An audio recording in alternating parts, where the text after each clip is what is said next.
Recuerden que cualquier comentario o cualquier observación, cualquier duda o pregunta que les vaya surgiendo, la pueden ir haciendo en el chat. Yo estoy permanentemente prestando atención también al chat, así que pueden ir haciendo comentarios, sugerencias, ampliaciones de temas, etcétera. Ya saben, no hay ningún problema. ¿Estamos? Bueno, entonces, en la clase pasada y en las clases anteriores también un repaso general vamos a hacer. Habíamos hablado de 3 tipos de enfoques, que son los 3 tipos de enfoques con los cuales vamos a empezar lo que es el análisis y el diagnóstico urbano de los distintos elementos que hacen fundamentalmente a las cuestiones físicas, formales y paisajísticas. Entonces, vimos en una primera instancia todo lo que tenía que ver con los elementos que hacen a la estructura urbana dentro de este enfoque físico-funcional, en el cual son las actividades las que se van a distribuir de cierta manera en el espacio y van a existir canales de comunicación entre los distintos espacios que van a ser las redes de por lo general interrelaciones que se traducen en infraestructura, calles, vías ferroviarias y en muchos casos también en infraestructuras que en este caso no estamos estudiando, pero lo vamos a estudiar más adelante, que transmiten o transportan bienes, personas, servicios, pero hoy en día también transportan datos, electricidad, etcétera.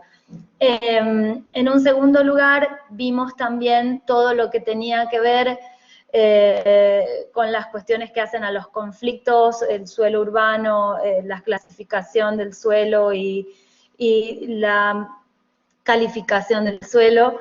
Y ahora vamos a terminar de ver lo que son los rasgos de la morfología, que son los elementos que hacen a la forma urbana.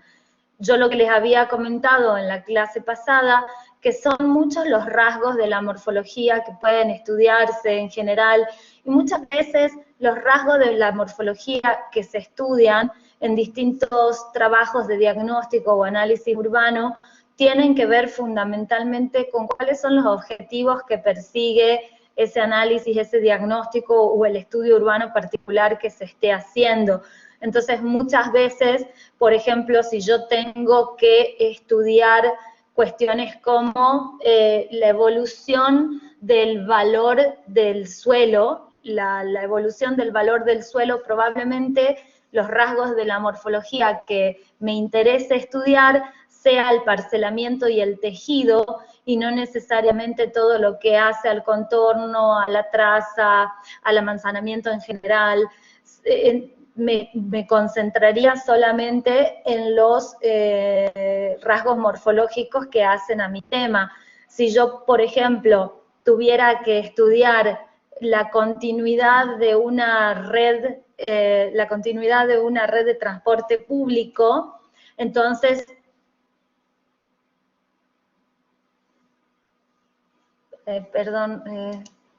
hay un mensaje.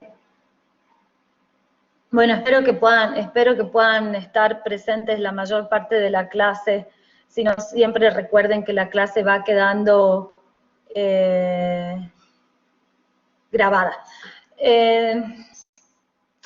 Bien, hay una cuestión también que tiene que ver entonces con cómo estábamos hablando de esto, cuáles son los rasgos de la morfología que muchas veces se pueden tomar o tener en cuenta justamente para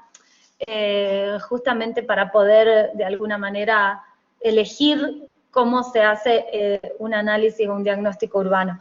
Si yo retomo lo que estaba diciendo, si tengo que analizar un nuevo corredor de transporte público, probablemente el rasgo de la morfología que me interese fundamentalmente sea la traza o trazado, y al mismo tiempo debería tener en cuenta el análisis de la densidad, porque básicamente tendría que analizar cuáles son las vías que son continuas, cuáles son las vías que tienen más categoría, y al mismo tiempo cuáles son las áreas de la ciudad que están mayormente pobladas.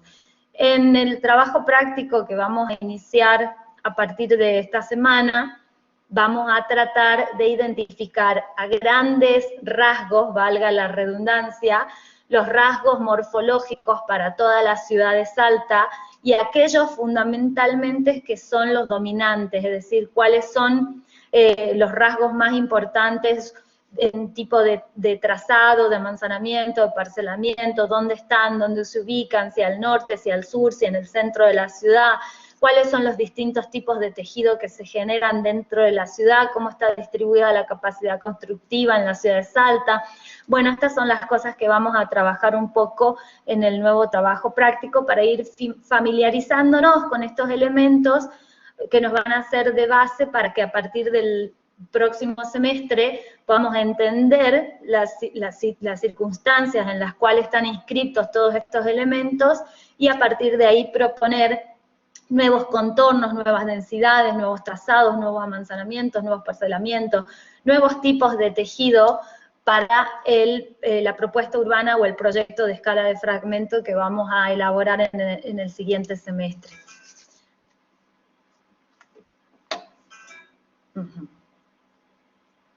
Entonces, la traza, esta palabra, este tema en realidad acepta una gran cantidad de palabras o que tienen definiciones muy similares y que muchas veces se utilizan como sinónimos, por eso yo siempre hago este hincapié, digo traza, trazado, trama, tienen distintas formas, en distintos textos muchas veces lo van a encontrar con distintas denominaciones, entonces por eso me tomo acá un poquito el tiempo para que ustedes puedan entenderlos a todos. Básicamente vamos a estar hablando de lo mismo.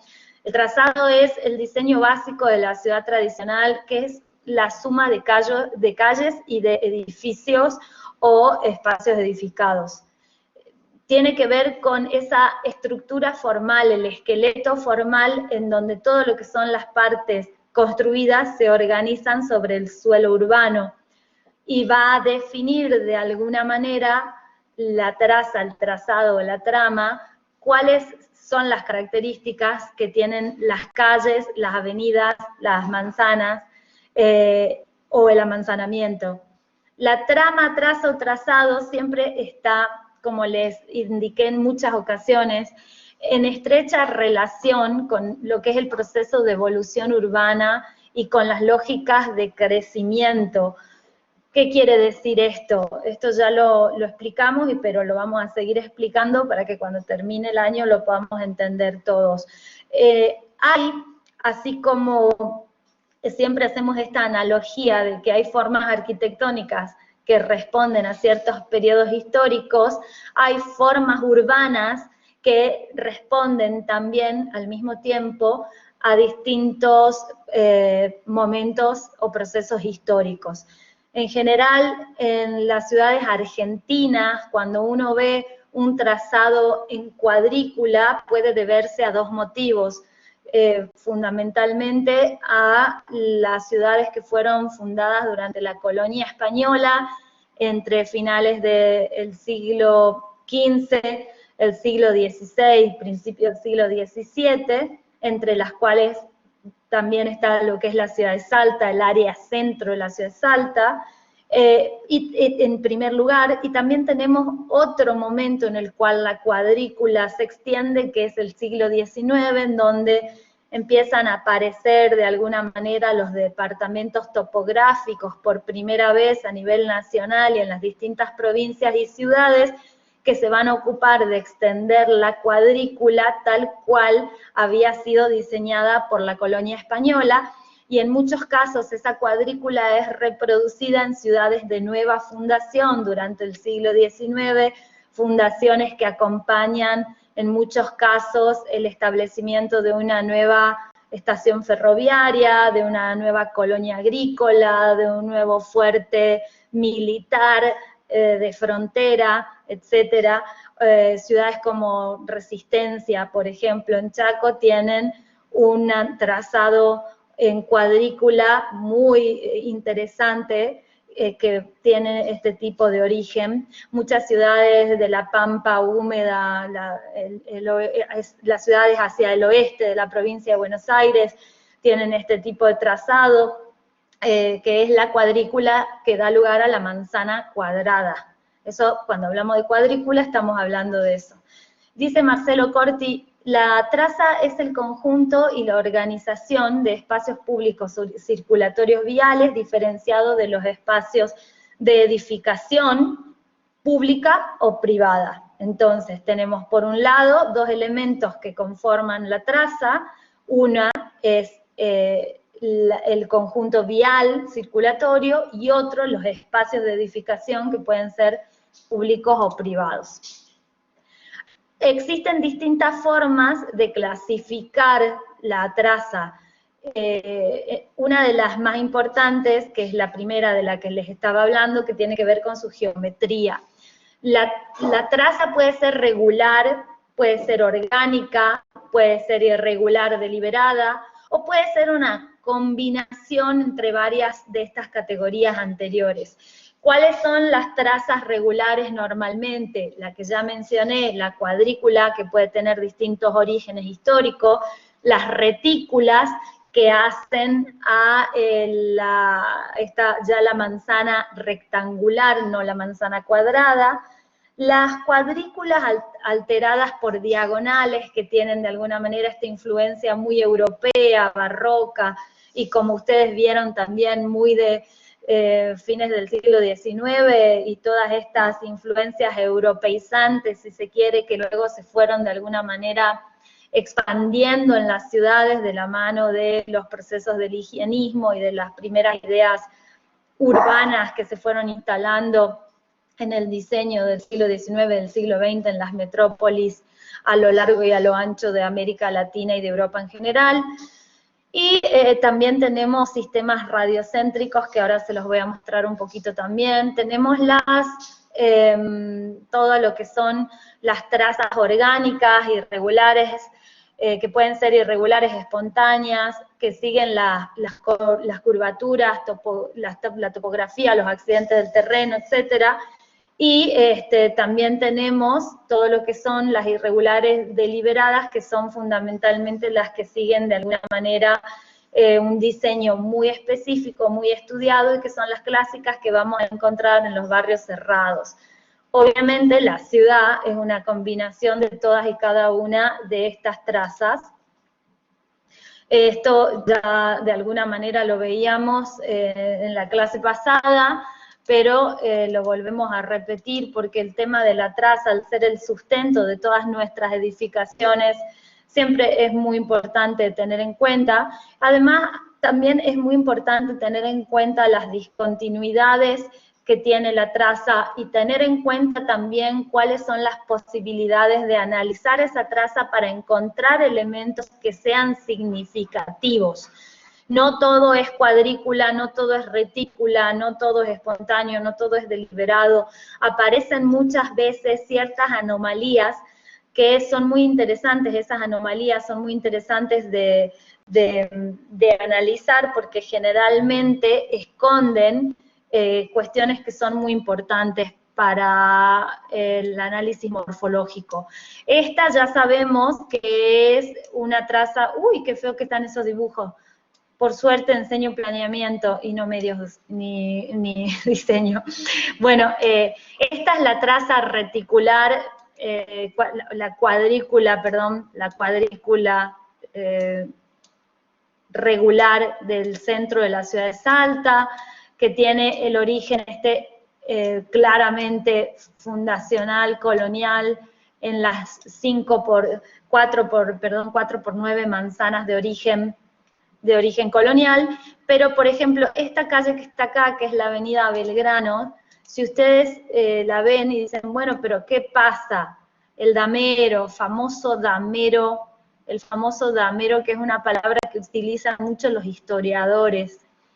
Si ustedes ven esta calle, que es la calle Belgrano, y la calle San Martín, por ejemplo, y empiezan un poquito a ver cómo se dan de alguna manera el diseño de estas vías, van a empezar a aparecer una serie de anomalías que son muy interesantes, y también lo hablábamos un poco esto en la clase pasada y ahora lo vamos a volver a repetir, ¿no? Esto de que algunas cuestiones traducen situaciones que hacen a la composición fisiológica y natural del suelo sobre el cual está asentado la ciudad.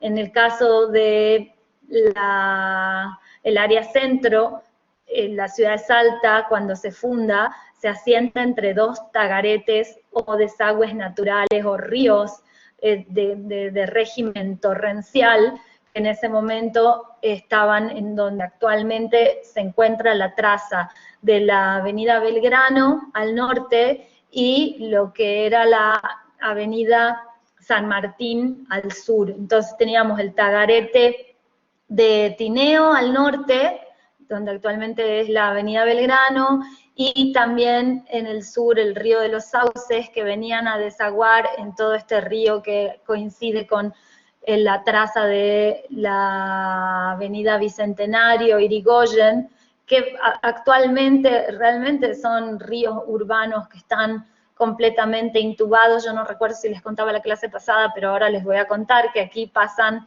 una serie de canales que están cubiertos actualmente, que tienen más o menos las mismas dimensiones del canal abierto de la Irigoyen. Son canales que tienen 6, 7 metros de alto por un total de 10, 12 metros en el ancho, o sea que la calle y las platabandas van básicamente suspendidas sobre las bóvedas de estos canales que recogen el agua de lluvia de todo el centro, el norte de la ciudad, el agua de lluvia que baja también, por supuesto, de las serranías del este, y va a dar lugar a la cuenca del Juramento, que luego llega hasta el dique Cabra Corral y finalmente deposita sus aguas en el Paraná y va a desagotar al Atlántico. O sea que esto es bastante importante porque forma parte de una cuenca hídrica que nos hace la vida imposible varias veces al año, varios meses al año durante el periodo de lluvias. Entonces ven que la cuadrícula se interrumpe, la traza se interrumpe y hay ciertas cuestiones que hacen al análisis específico de cada uno de esos elementos. Las disrupciones que se van generando son posibles de analizar desde su origen y también es posible originar cuáles son las consecuencias que genera que ese elemento morfológico en particular tenga ese tipo de disrupciones. Estos son los diseños de retícula, que como les decía, tienen mucho que ver con la influencia muy fuerte de los CIAM y del movimiento moderno que hacia la década del 30, 40, 50 fueron influenciando las escuelas de urbanismo, arquitectura, la ingeniería y dieron lugar un poco a la idea del barrio periférico, del barrio obrero, y allí la traza empieza a cambiar y hay una nueva relación entre la cantidad de lotes que se puede obtener de una manzana, y es por eso que la cuadrícula tradicional, el damero tradicional al que se refiere acá la compañera, de origen colonial o de origen republicano, muy del siglo XIX, empieza a transformarse en una retícula. Entonces, de esa manera, cada manzana tiene una cantidad de lotes con una superficie equivalente, mientras que en las manzanas, por lo general, cuadradas, la distribución en el tamaño de cada lote o de cada parcela es muy irregular. Algunos propietarios terminan quedando con un lote que tiene 10 de frente por 70 de fondo y otros terminan con un pequeño lote de solamente 8 por 30. Es una buena pregunta esa que me están haciendo, pero no lo sé. Sería buenísimo saberlo. Hubiera sido genial que yo saque las imágenes por lo menos con algún tipo de... hubiera sido genial que yo saque las imágenes con algún tipo de referencia. Creo que justamente no lo saqué. Gracias, Daniel. Eso solidaridad, ahí está. Esto se trata de, justamente son viviendas provistas por el Estado o planes de lotes con servicios provistos por el Estado. Gracias, Arqui, siempre atento, Daniel, muchas gracias. Entonces, aquí van a ver de nuevo esta cuestión que tiene que ver con la retícula, tic, tic, tic, tic, la retícula, ya estos son... pero también fíjense que siempre quedan estas circunstancias de lotes muy, muy irregulares, que tienen formas o manzanas irregulares, que tienen muchas veces, es probable, fíjense, esta anomalía acá, hay que pensar en esas, cuáles son esas anomalías que se presentan y cuáles son los motivos por los cuales esas anomalías están allí presentes, y probablemente esto tenga que ver con el trazado de algún canal, de algún desagüe pluvial, de alguna cuestión fisiológica propia del suelo urbano que es todavía más importante que el trazado efectivo realizado por los departamentos de topografía. Esto es Granbur, esta es una de las trazas más reconocibles en mi mente de la ciudad de Salta, porque es la única que tiene esta cuadrícula alternada por diagonales, y si tienen en cuenta también las diagonales, en realidad la cuadrícula de base solamente tiene 4 manzanas que son más o menos cuadradas, pero el resto son retículas bastante grandes, que dan lugar a terrenos muy generosos, bastante parejos pero generosos, que a su vez se traducen en un tejido bastante abierto, de casas en 2 plantas muy consolidadas, con fondos muy profundos, con pileta, con arbolado, etc. Todos los rasgos de la morfología de alguna manera se van combinando para representar luego cuáles son las condiciones también económicas de cada uno de esos barrios y cuáles son las lógicas de crecimiento que le dieron lugar. En muchos casos, si uno ve una retícula, muy probablemente haya respondido a una lógica de crecimiento que tuvo que ver con la intervención del Estado como proveedor de vivienda social, y muchas veces si uno ve una retícula o una cuestión más orgánica, es probablemente que se refiera al mercado inmobiliario. Entonces estas son cosas que también tenemos que empezar a cruzar. Esto es... No me sale, ¿pueden creer que no me sale el nombre del barrio? Qué mal. Esto es la calle de Anfunes, Córdoba, en la continuación de Anfunes, Córdoba, al 1500. ¿Soledad? ¿Villa Soledad? No me acuerdo. Ceferino. Es Ceferino, perfecto. Este es el puente relativamente nuevo digo relativamente nuevo porque cuando yo nací no existía, de la avenida Córdoba, y aquí hay una traza de tipo radiocéntrica, que también es bastante interesante porque creo que es una de las pocas trazas radiocéntricas que hay en la ciudad, y es muy interesante la forma en la que está planteada.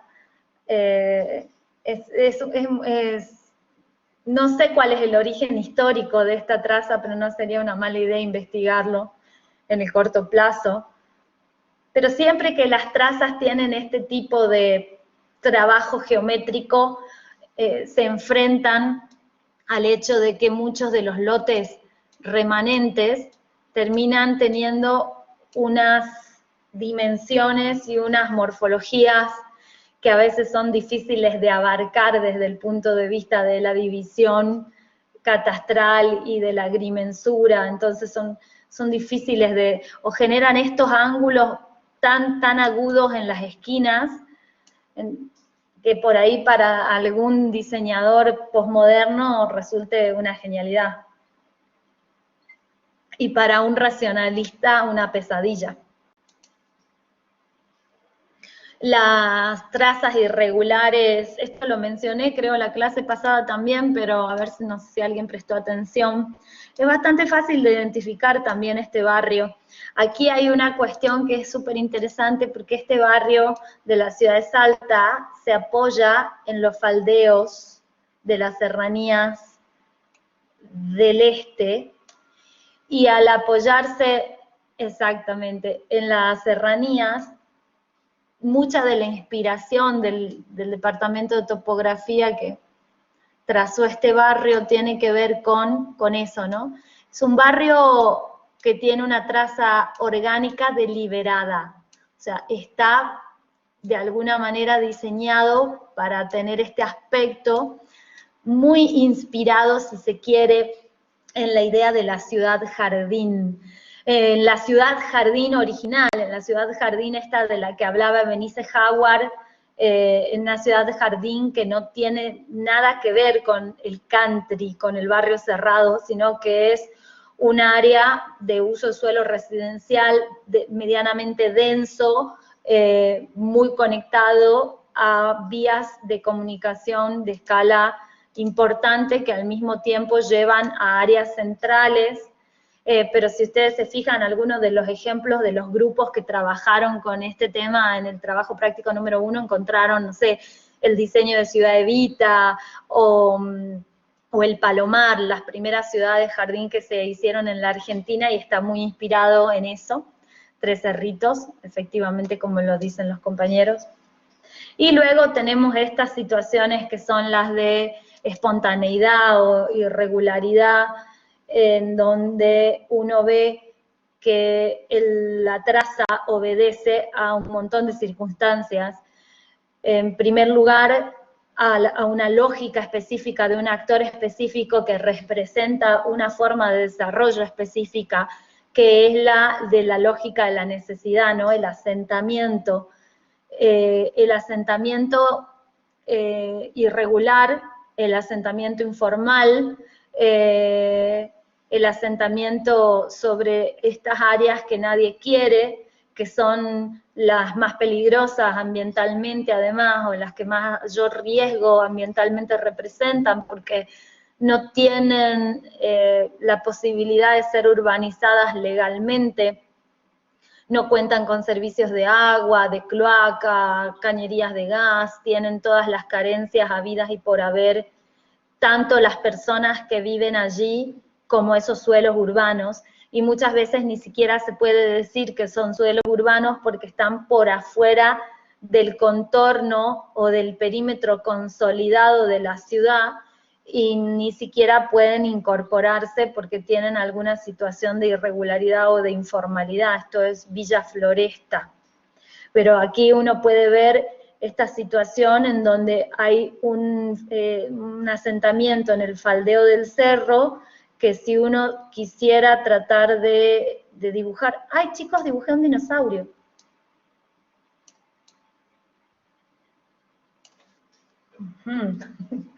Bueno, si ustedes quisieran tratar de dibujar esto sería imposible, por ahí probablemente podríamos acercarnos y empezar a ver cuáles son los caminos que están conformados de manera muy, muy irregular, ¿no?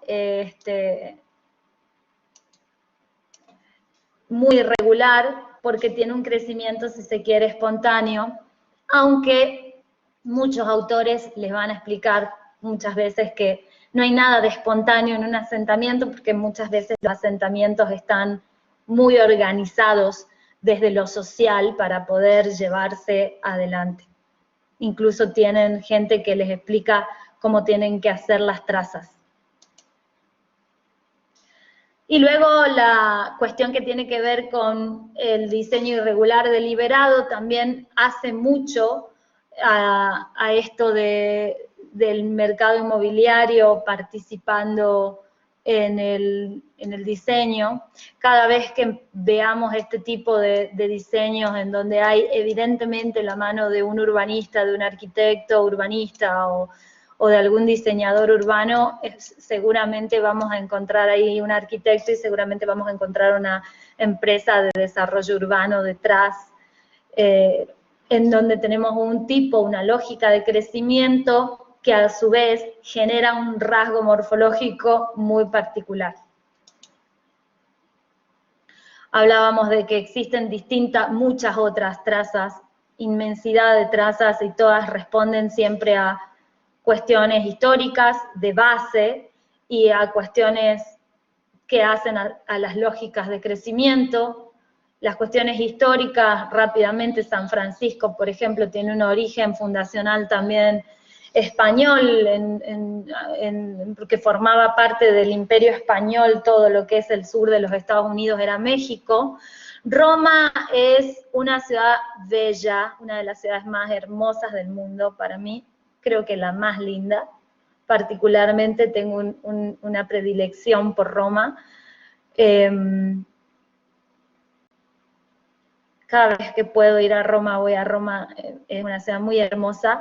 Tiene una base, Roma, que responde a una historia de más de 2.700 años, en donde hay cuestiones arqueológicas que están presentes en la ciudad. Uno camina por el centro histórico de Roma y en 5 minutos puede ver edificios de finales del siglo XIX, uno puede ver edificios del siglo XVIII, XVII, hasta el siglo XVII, le diría, la mayoría de los edificios que actualmente existen y que están de alguna manera habitados y funcionales, pero camina 2 cuadras y ve que desde el pavimento sale una ruina de la antigua Roma, del Imperio Romano, que tiene 2.000, 2.100, 2.200 años de antigüedad.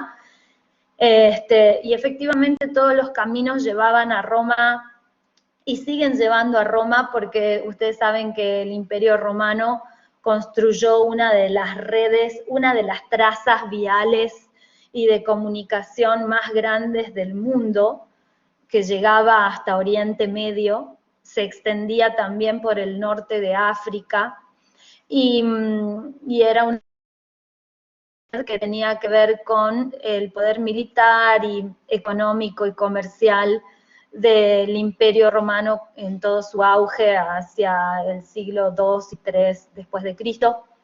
Bueno, esas cuestiones históricas las deben haber visto, supongo, en historia, y si no, cuando tengan que rendir los finales de historia, uno lo volverán a ver. Aquí tenemos también esta imagen, si ustedes buscaran lo que es Sacramento, también en el sur oeste de los Estados Unidos, van a ver cómo la lógica del mercado inmobiliario es la que efectivamente construye la ciudad. Entonces hay literalmente un barrio cerrado al lado del otro, una urbanización, como le dicen los americanos, gated community, una urbanización cerrada al lado de la otra, en este modelo del suburbio muy de la década del 50, en la huida blanca de las ciudades centrales hacia el suelo suburbano, y es una continuidad inmensa que puede llevar kilómetros, kilómetros, kilómetros, kilómetros de vallas, vallas, vallas, vallas, muros, muros, muros, muros, y hacia el interior de estas vallas y muros, esta inmensa cantidad de trazas irregulares deliberadas que son producto del mercado inmobiliario.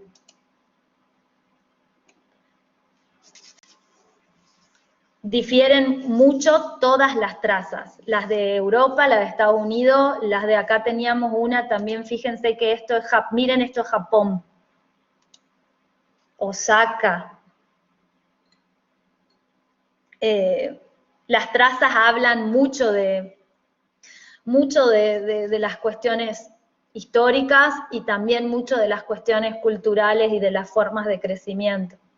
Y esto es lo que tenemos que aprender para que cuando nos toque hacer el trabajo práctico, creo que sería lo ideal empezar a pensarlo en esos términos.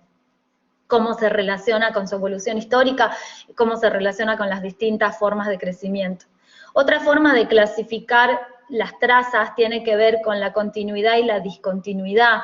El diseño y el grado de continuidad de la traza condicionan su funcionamiento, su carácter y también la percepción de un sector urbano.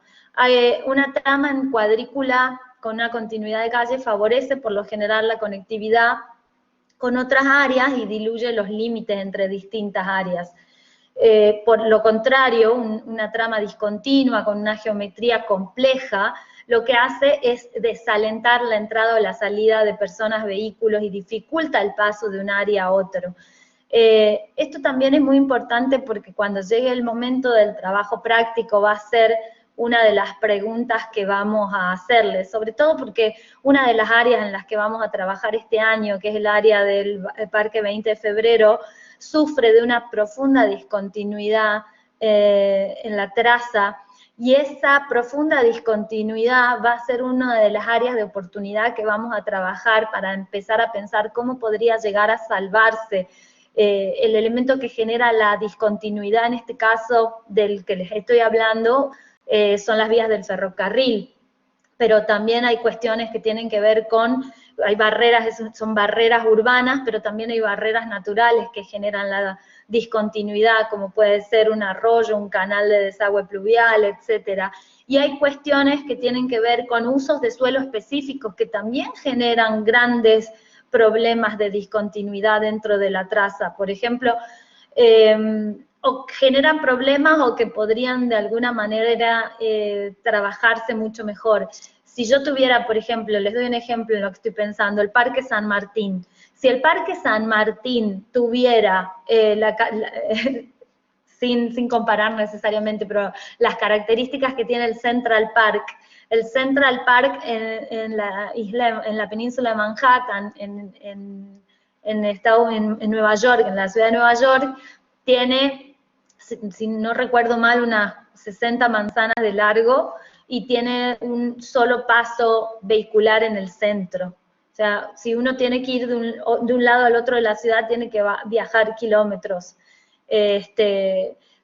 Pero acá somos re pícaros y tenemos un solo parque urbano dentro de lo que es el área centro o el área histórica y lo atravesamos con por lo menos 7 calles diferentes. A veces la discontinuidad hay que salvarla y otras veces hay que evitar semejante continuidad para empezar a resguardar los usos recreativos, el espacio público, la calidad del espacio público. Entonces esas son cuestiones también a tener en cuenta cuando uno analiza ese rasgo particular de la morfología, las continuidades y las discontinuidades que se pueden generar. Aquí hay una cuestión que también tiene mucho que ver con el movimiento moderno y cómo el movimiento moderno es el que va de alguna manera a importar las macro manzanas.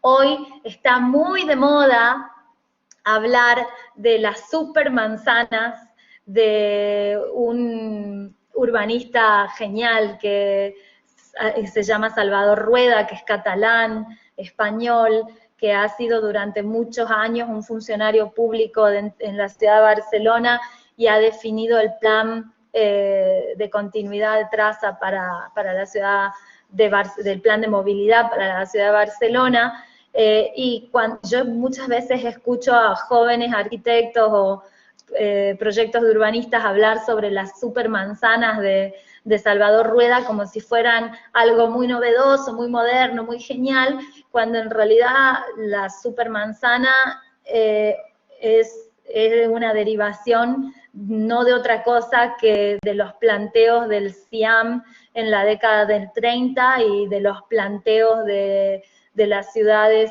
que Le Corbusier empezó a hacer en la década del 20 y que se transformaron en muchos casos en barrios de vivienda social y en muchos casos hasta el día de hoy se siguen utilizando las macromanzanas como la base sobre la que se asientan los barrios de vivienda social, cuando en general esos barrios de vivienda social están compuestos por tipologías de edificios de planta baja y 1, 2, 3 pisos, que no son otra cosa que estos elementos que pueden tener 4 grandes calles o avenidas de circulación vehicular y luego una circulación interna que a veces es peatonal y otras veces es vehicular, pero que está restringida solamente a las personas que viven allí adentro. Entonces esa macro macrotrama o trama interior también es una cosa que sería bueno identificar. Bueno, a ver dónde están en la ciudad de Salta esas macrotramas o esas macromanzanas, cómo funcionan, cómo es el tejido de esas macrotramas. Lo vamos a pensar también. Vimos este elemento, hay cuestiones que vamos a ver más adelante sobre cómo se diseña la continuidad o discontinuidad de un trazado urbano. Esto también es un ejemplo, se los dejo para que lo vean, pero más adelante lo vamos a seguir viendo. El cuarto de los elementos hace al amanzanamiento. El amanzanamiento no es otra cosa que el resultado de la traza. Es el resultado de la traza. No hay muchas más formas de definir el amanzanamiento. Generalmente la forma que tiene una manzana va a ser inmediatamente generada a partir de las calles que la definan. Generalmente también podemos llamarle manzanas, en algunos casos podemos llamarles polígonos, en algunos casos, en algunas normativas urbanas se les llama islas, así como trama, traza, trazado son generalmente sinónimos, manzana, isla, polígono también suele ser sinónimo. Y también tenemos que saber que hay más formas de llamar a la manzana que manzana. Nunca hablo de la manzana roja, red de la verdulería, ¿no? En general, si la manzana es una unidad que se repite, la podemos denominar también célula urbana. Y además también tenemos que saber que se presentan estos casos atípicos y que cuando nos ponemos a hablar de normativa urbana, lo vamos a volver a tomar este tema un poquito más adelante, pero la normativa urbana define cuáles son los rasgos de la morfología o los indicadores normativos en base a manzanas tipo o en base a lotes tipo. Pero hay muchas manzanas que son atípicas y lotes que son atípicos, que requieren generalmente de salvedades o de excepciones en el cumplimiento de ciertas normativas.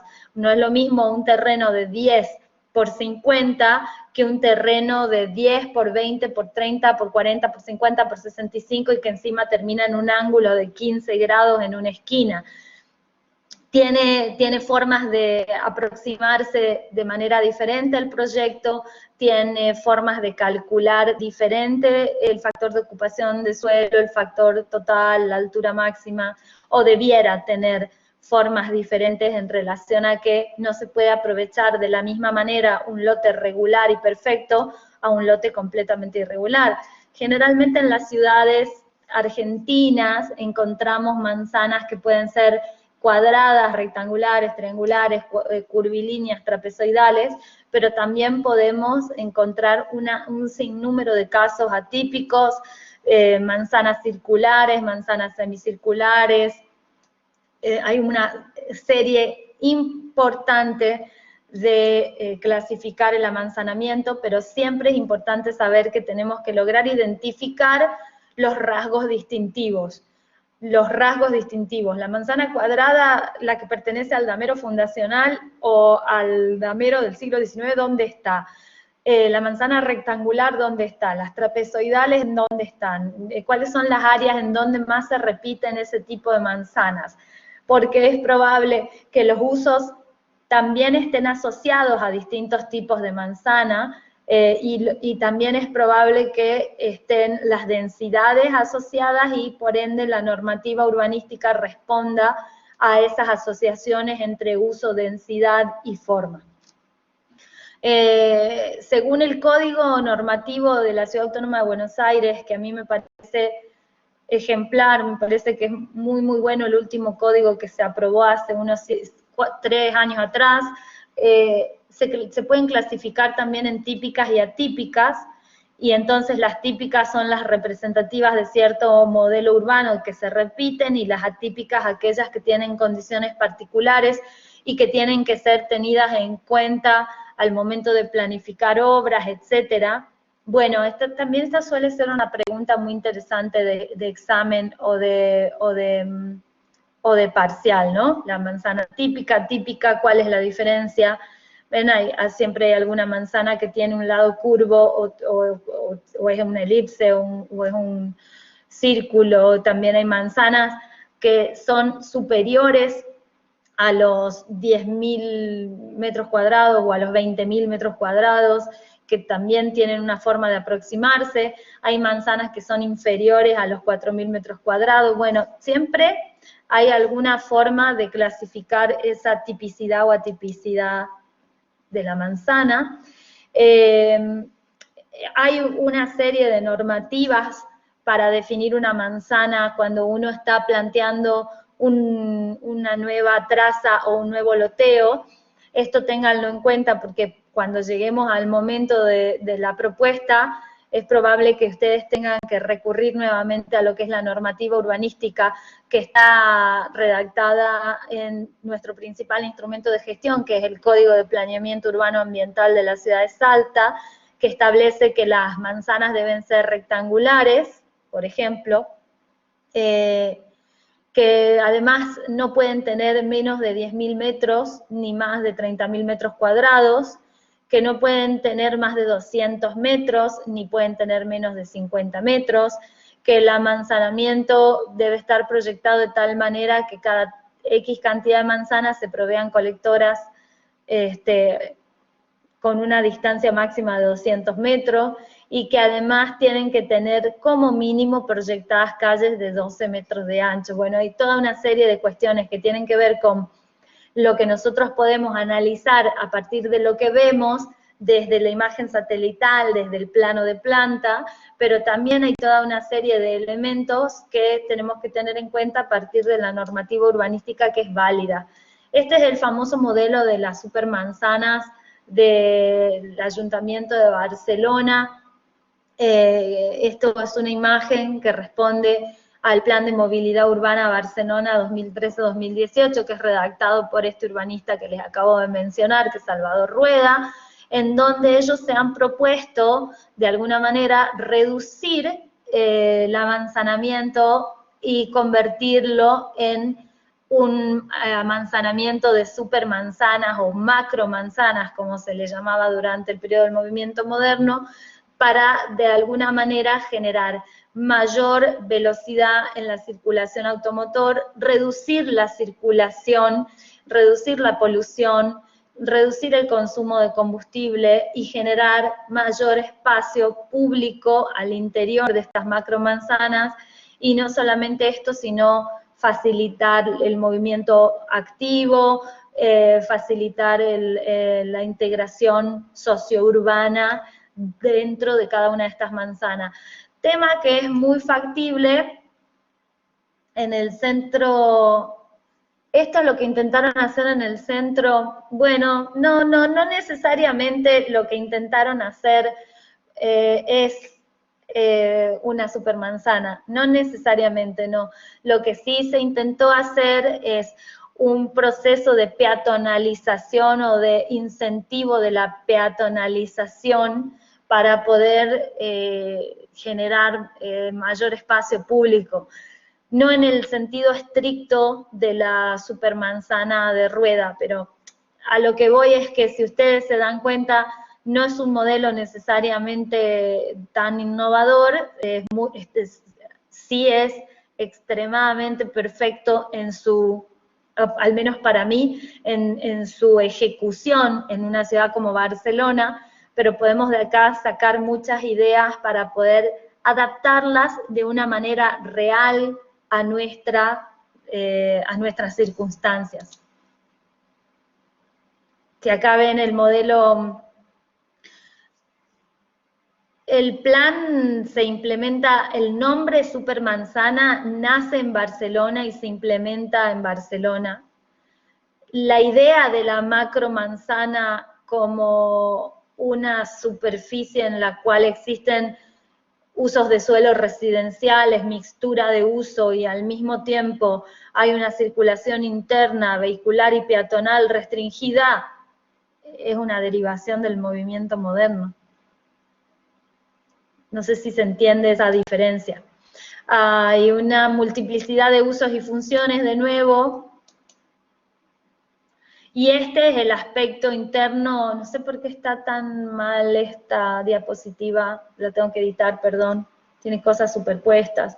Este es el resultado en donde antes había una calle por la que pasaba transporte pesado de cargas o todo el transporte automotor que quisiera. Hoy solamente entra el transporte automotor de las personas que viven al interior de estas manzanas, y las esquinas se han ganado para plazas, se han ganado para espacio público, y además también se ha disminuido la superficie de mantenimiento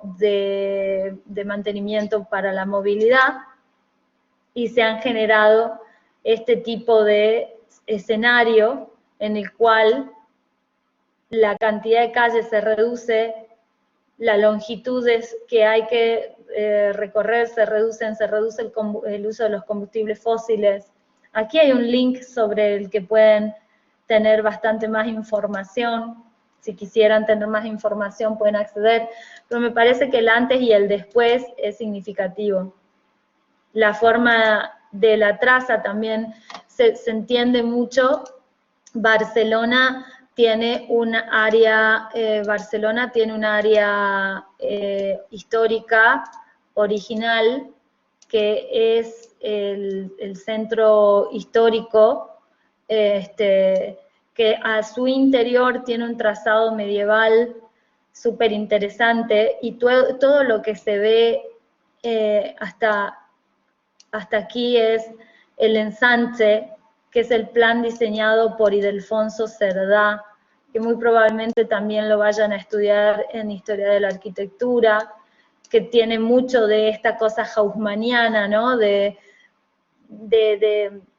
los ronds-points y de las grandes avenidas de mucha extensión, pero está muy bien diseñada, pero es a diferencia de lo que hizo Haussmann en París, que demolió para volver a construir, el ensanche de Barcelona fue un proceso de planificación previo, o sea, primero se diseñó, luego se construyó y luego empezó a edificarse. Haussmann en París ya estaba construida la ciudad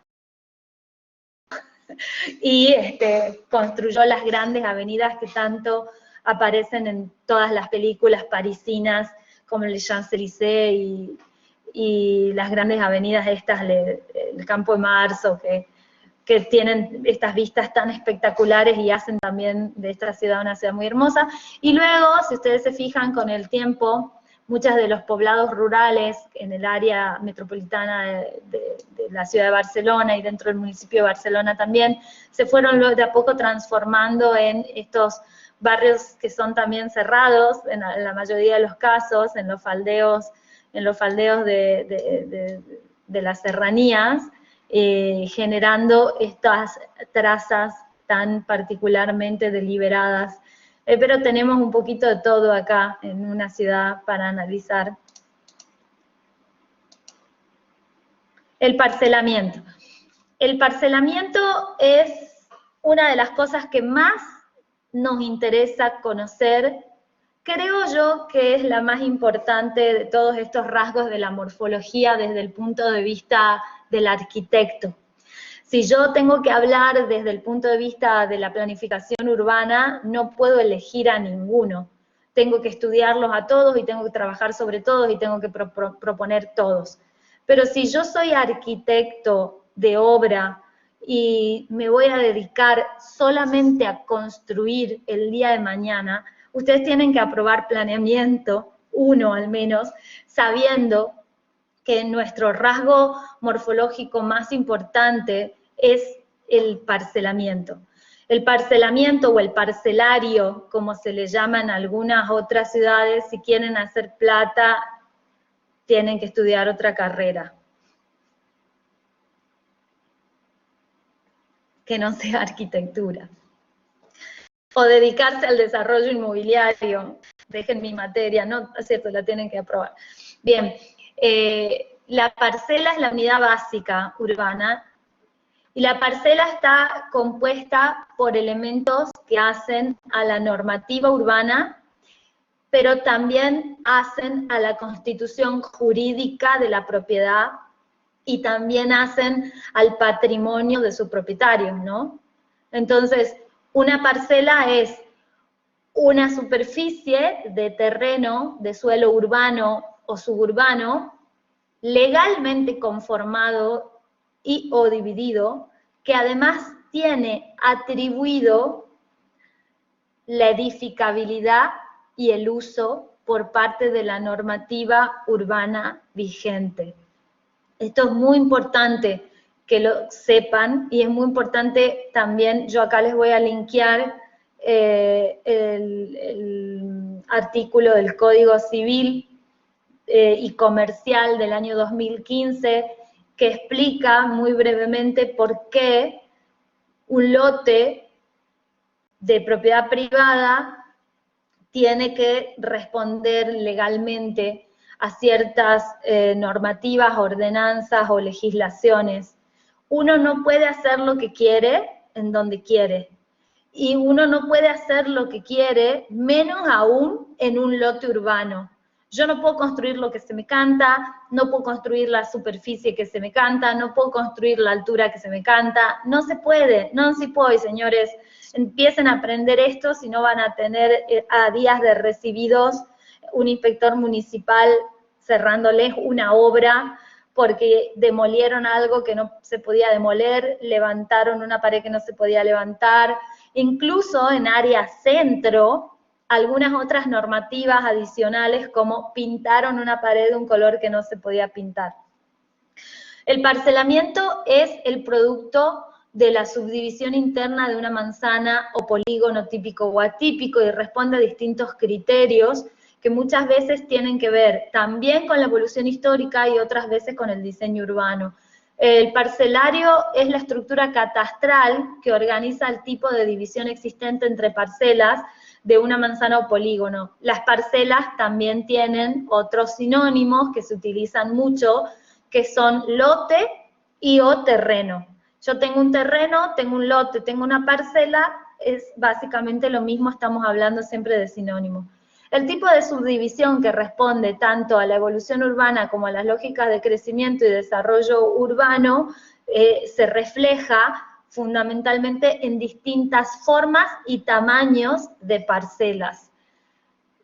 El Código Civil y Comercial de la Nación dice en uno de sus artículos que la propiedad privada queda supeditada a las normativas administrativas de cada jurisdicción.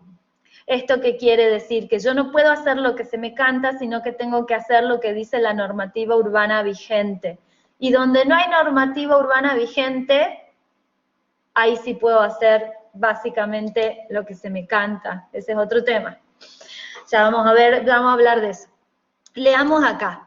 Dice en nuestro texto que la subdivisión responde tanto a la evolución urbana como a las lógicas de crecimiento y de desarrollo urbano. Esta es una imagen obtenida del Sistema de Información Geográfico de la Dirección General de Inmuebles del Gobierno de la provincia, en donde vamos a ver nuestras 9x4 manzanas fundacionales dentro del centro. ¿Qué pasa con los...? Muy excelente pregunta. Termino acá y te respondo. Esta es la ciudad de Salta, esta es nuestra avenida Belgrano, que tiene esta traza tan particular, ya sabemos por qué. También tenemos nuestra traza de cuadrícula o damero fundacional, y si vamos a ver los planos fundacionales de la ciudad, vamos a ver que en los planos fundacionales de la ciudad de Salta, en sus manzanas, al menos fundacionales, cada manzana se dividía en 4 solares. 1, 2, 3, 4 solares. Esa era la división inicial, siglo XVI, siglo XV, siglo XVI, siglo XVII. Y si uno todavía analiza un poquito estas manzanas, va a ver que esa división inicial que tiene más de 400 años sigue existiendo, ¿no? Sigue existiendo. Luego, cuando las manzanas, cuando esos grandes solares, como se llamaban originalmente cada uno de esos cuartos, fueron siendo heredados por los hijos de cada una de las distintas familias o por distintas circunstancias, se fueron vendiendo, comercializando, pasando a formar parte de la lógica del mercado inmobiliario, se fueron de alguna manera dividiendo, en muchos casos, una división muy sencilla y una división muy planificada, y en otros casos, como fíjense en este detalle de acá, fíjense cómo está subdividida esta manzana. Bueno, hay una cuestión sumamente interesante con cómo se van subdividiendo las manzanas a su interior y cómo se van generando estos parcelamientos internos a partir de la evolución histórica. Esta es el lamero catastral original, y hay manzanas que tienen un tipo de parcelamiento ya sumamente estructurado porque fueron diseñadas y fueron provistas por el Estado, por algún tipo de, generalmente de diseño en el que participaron distintas entidades del gobierno nación, provincia, las direcciones de topografía, etcétera. Entonces esas manzanas, esto si no me equivoco es de Pachi Gorriti. Si eso es Pachi Gorriti, esto puede ser Vicente Solá, el barrio Vicente Solá. Confirmen, gente, confirmen. Sí, este es el lote de mis padres, que tiene 9,78, 9,80 por 65 metros de fondo. Y básicamente todas estas manzanas fueron diseñadas previamente a la subdivisión. Entonces acá estamos viendo un tipo de parcelamiento que se llama parcelamiento en H, porque si ustedes dibujan el centro van a ver que hay una pequeña H allí. Y luego hay parcelamientos en bastón o en X, como este tipo de parcelamientos. Acá vivo yo, por acá. No, por acá vivo yo. El monumento, la zona del monumento a Güemes. Pero fíjense que esto también es un diseño ya preestablecido, ¿no? No es una subdivisión como la que se fue generando en las manzanas fundacionales, sino que estas manzanas se pensaron de esta manera, y la subdivisión catastral que dio lugar a este tipo de parcelas también está previamente diseñada. Incluso si ustedes se fijan acá, hay unas manzanas curvas y muy interesantes que tienen grandes frentes y que dan lugar a una serie de viviendas muy lindas, con unos diseños muy de la década del 80, de la década del 90, viviendas de niveles socioeconómicos muy altos. Y las manzanas, estas manzanas que surgen en la década del 30, 40, tienen sus mayores superficies en las primeras viviendas que se instalaron aquí, que son de esa misma época. Y todas las otras, que son subdivisiones de la década del 40, 50, 60, ya tienen esta lógica del Estado interviniendo, subdividiendo y proveyendo lotes para vivienda. Esta es una clásica retícula diseñada por el Estado, con un parcelamiento clásico diseñado también por el Estado. Me dan un segundo, salgo de...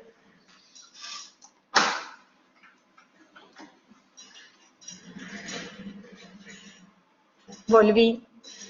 Y las anomalías, ¿no?, de las que hablábamos al principio, las anomalías que están presentes de alguna manera en toda traza a manzana, que da lugar, esa anomalía en la traza, da lugar al mismo tiempo en una anomalía en el amanzanamiento, y si ustedes hacen un poquito de zoom acá, también van a ver que hay una anomalía presente en el parcelario. Entonces, todo tiene que ver con todo y todo tiene que ver con esas famosas lógicas de crecimiento y de desarrollo urbano de los que habíamos hablado en la clase 4, en la clase 5, perdón, que tiene mucho de influencia en cuál es el resultado formal. Cuando el Estado provee, los rasgos de la morfología tienen una forma, cuando el mercado provee otra, y cuando la lógica de la necesidad provee, tiene otra diferente. Esto vuelve a ser Tres Cerritos, pero fíjense que todo lo que es el trazado está diseñado previamente, el amanzanamiento está diseñado previamente, y todo lo que es el loteo, parcelamiento de terrenos está diseñado previamente y tiene ciertas lógicas que responden a criterios de diseño organicistas, si se quiere. Por ejemplo, estas manzanas de acá tienen claramente una idea como una idea de ejes radiales, ¿no? Si uno lo proyecta a estos ejes, pueden llegar a decir, bueno, este es el punto del cual surgen cada una de esas parcelas, y luego las curvas le van dando lugar a la formación de las parcelas, y trata de seguir de alguna manera las cotas de nivel del terreno. Digo de alguna manera porque si alguna vez ustedes viven en Tres Cerritos, o alguna vez van a Tres Cerritos o fueron a Tres Cerritos, saben que hay calles que tienen una pendiente del 25% que no tiene nada que ver realmente. Está hecho para eso. Y está además, ahí está, buen aporte ese, ya voy a volver al tema de los asentamientos. Está hecho, la traza, el amanzanamiento y el parcelamiento no solamente responden a un momento histórico y a una forma de desarrollo, sino también que responden a un paisaje que muchas veces está planificado previamente. Está planificado que uno tenga la posibilidad de tener calles relativamente tranquilas. Este hecho de perderse adentro del barrio está pensado. Cuanto más cortas son las calles, cuanto más curvas son las calles y cuanto menos posibilidades de ver qué es lo que hay más allá, más despacio tengo que circular.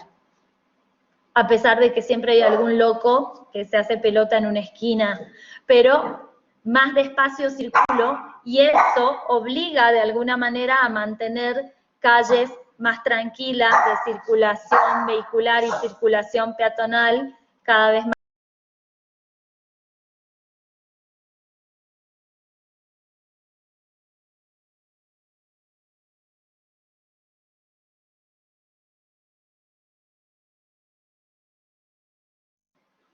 Tengo una crisis de perros gritando afuera, perdón. Gritando, ladrando, parezco la loca del audio de Nordelta. Bien, entonces volvemos a este tema en el cual, como les decía, siempre el trazado, el amanzanamiento, el parcelamiento responden. Este caso en particular, por ejemplo, van a ver que también el tipo de parcelamiento, en este caso, responde a un uso. En la imagen anterior estábamos viendo un uso que es netamente residencial, y además es netamente residencial y es muy fácil de identificar que se refiere a áreas de crecimiento de niveles medios y medios altos de familias con ese tipo y ese nivel de ingresos. El parcelamiento también por lo general indica esas cuestiones. Si yo veo este tipo de parcelamiento, este es un parcelamiento claramente residencial, pero estas manzanas son manzanas de no más de 10 por 20.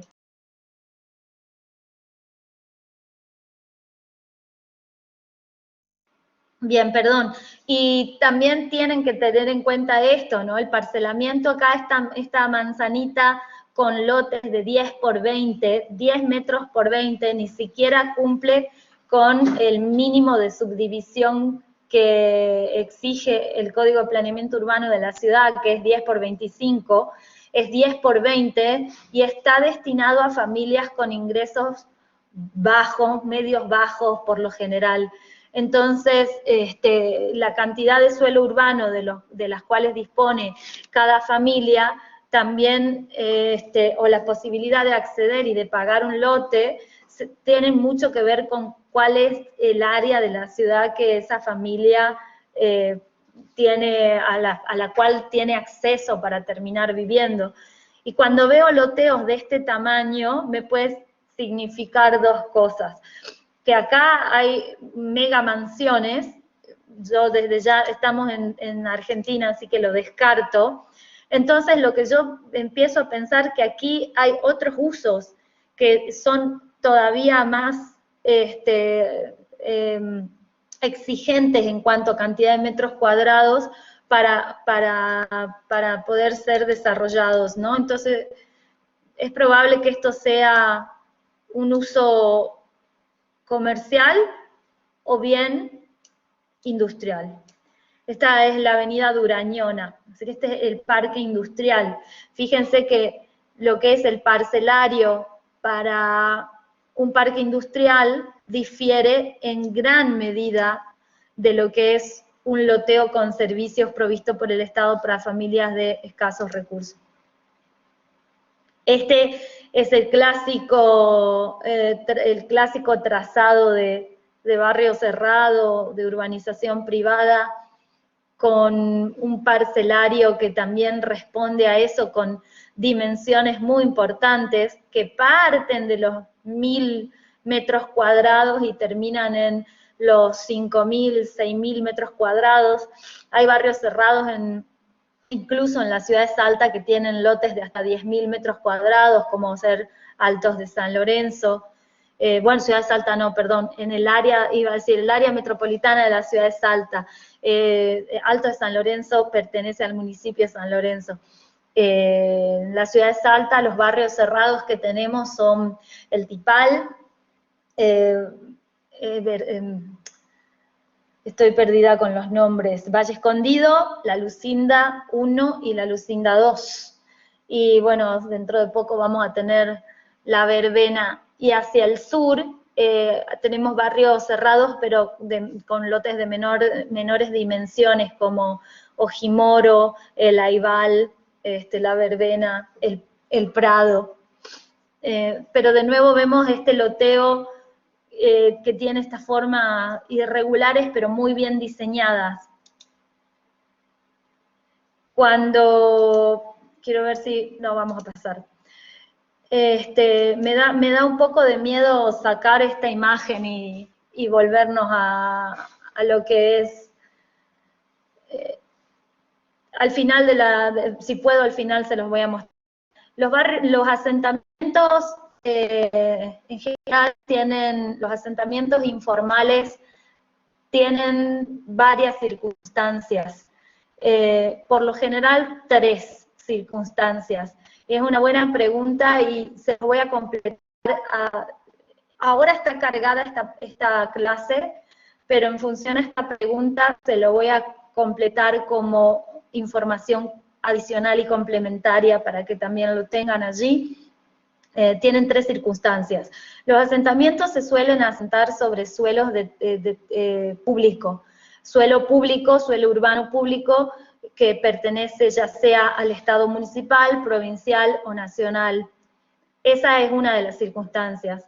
La segunda, se asientan sobre un terreno privado que está en desuso, que está vacante de uso, que hace muchos años que por algún motivo está abandonado, o que está esperando, muchas veces sucede, que está esperando que el valor de suelo suba y por eso su propietario todavía no lo vendió, no lo loteó, no negoció con el Instituto Provincial de la Vivienda para que sea ocupado.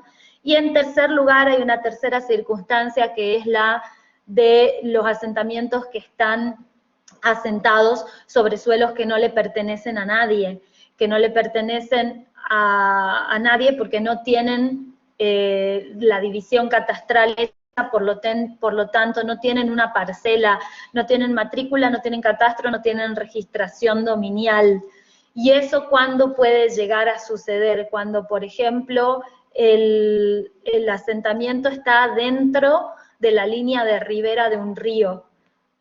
Por ejemplo, los asentamientos como La Ciénaga o El Paraíso, en San Lorenzo, hay una serie de asentamientos, al menos en la ciudad de Salta y el área metropolitana de la ciudad de Salta, que tienen esas circunstancias. Están en tierra, literalmente en tierra de nadie. Técnicamente esa tierra le pertenecería al gobierno de la provincia porque las riberas de los ríos están definidas por las provincias y son gestionadas por las cuencas de los ríos, las cuencas hidrográficas son gestionadas por los gobiernos de las provincias, pero no tienen una matrícula, o sea, no tienen una parcela, no están definidas ni conformadas jurídica ni dominialmente, entonces no son de nadie. Hoy existe en la Argentina una ley que regularizó lo que se llama el Registro Nacional de Barrios Populares. Justamente la semana pasada se volvió a abrir el registro para completar todos los asentamientos y los barrios populares que no están todavía censados, que es una ley que declara todos y cada uno de estos asentamientos como expropiables y de utilidad pública para que puedan ser urbanizados. Urbanizados significa generarle las condiciones de vida a la gente para que puedan cumplir con lo que garantiza la Constitución, que es el acceso a una vivienda digna. Muchas veces se realiza solamente proveyendo infraestructura como agua, cloaca o electricidad, muchas veces hay que abrir calles, muchas veces hay que generar la regularización catastral y dividir cada uno de esos lotes y transferirle la propiedad a las familias a través del pago de una cuota que se hace por lo general a 20 o 30 años, como casi todo lo que es vivienda social se paga a 20 o 30 años. Y hay otra de circunstancias que es cuando ese terreno no es de nadie, cuando ese terreno está, por ejemplo, adentro de la ribera del río, no se puede lotear, no se puede parcelar, no puede tener un número de catastro y se lo pone en cartera para que ese barrio sea en el corto, en el mediano o en el largo plazo, dependiendo de cuáles sean la cantidad de dinero que hay disponible en el gobierno provincial o nacional en el momento, reubicado en otra zona que efectivamente cumpla con esas circunstancias. Entonces, es buenísima la pregunta, porque los asentamientos generan rasgos morfológicos muy particulares, y en los procesos de urbanización lo que se trata de hacer es copiar de alguna manera o trasladar los rasgos morfológicos que sean más predominantes en el barrio en donde está asentado ese asentamiento en particular. Como les digo, les voy a completar la información de manera complementaria. Hay distintos tipos de parcelamiento para las manzanas en cuadrícula, después eso lo pueden ver, no es necesario que lo veamos ahora. Hay otro de los elementos que tiene que ver con el tejido.